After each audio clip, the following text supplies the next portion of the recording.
Well, the San Francisco 49ers drop just a crusher, a heartbreaker, 25-22 to the Kansas City Chiefs.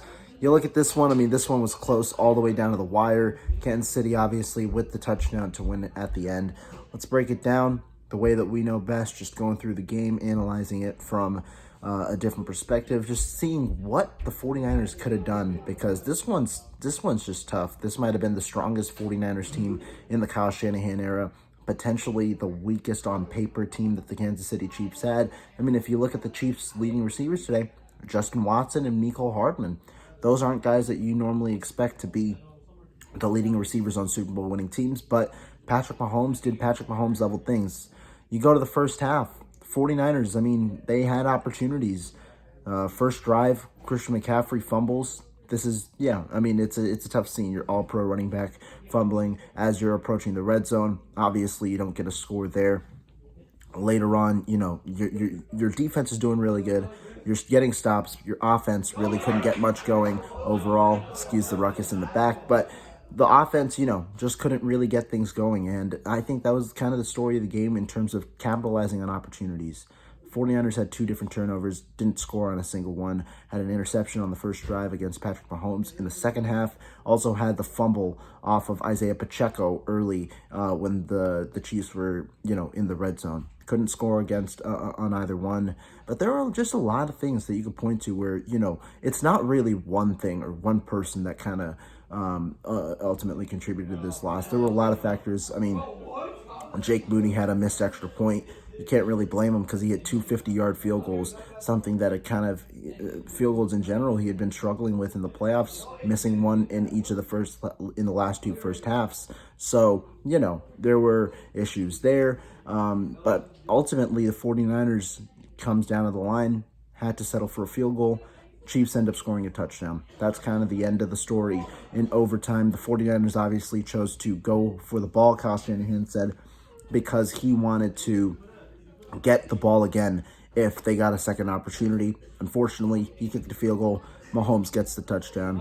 But this is just greatness that everybody in the NFL, everybody accustomed to the NFL is witnessing. Patrick Mahomes is one of the best, if not the best quarterback to do it.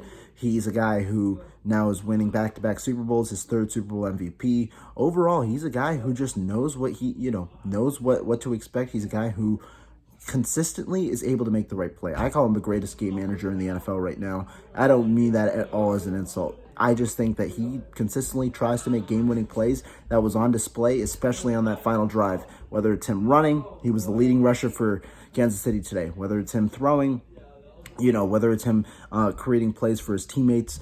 I mean, he was consistently able to do something for the Chiefs today. Ultimately ends up throwing the game-winning touchdown pass.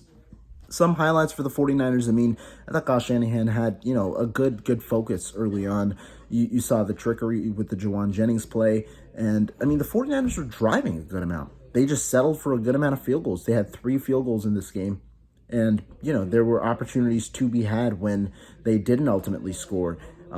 And so I think that the opportunities were there for San Francisco, but this one's going to be a tough one to swallow because not only is it now, Super Bowl's over, you're not thinking about this game anymore, but you're thinking about the offseason overall, how this team is going to try and find a way to not only, retain its talent, but potentially get better because this is the second time that they failed to, come over the hump.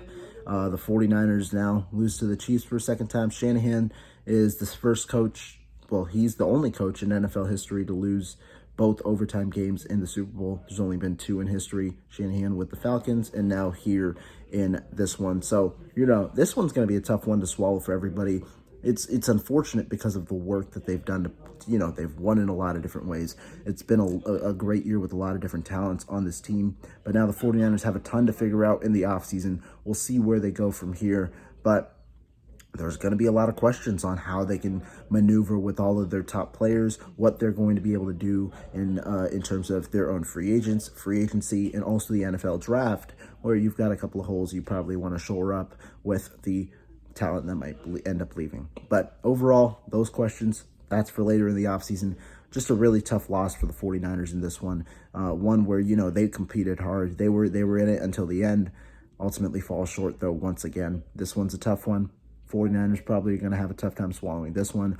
We'll see, though. We'll see what happens going forward and whether they can make it back in 2025. But thank you guys. Great season. Thank you guys all for tuning along to the content, and I appreciate everybody. Make sure you subscribe and check out all the content on Niners Nation.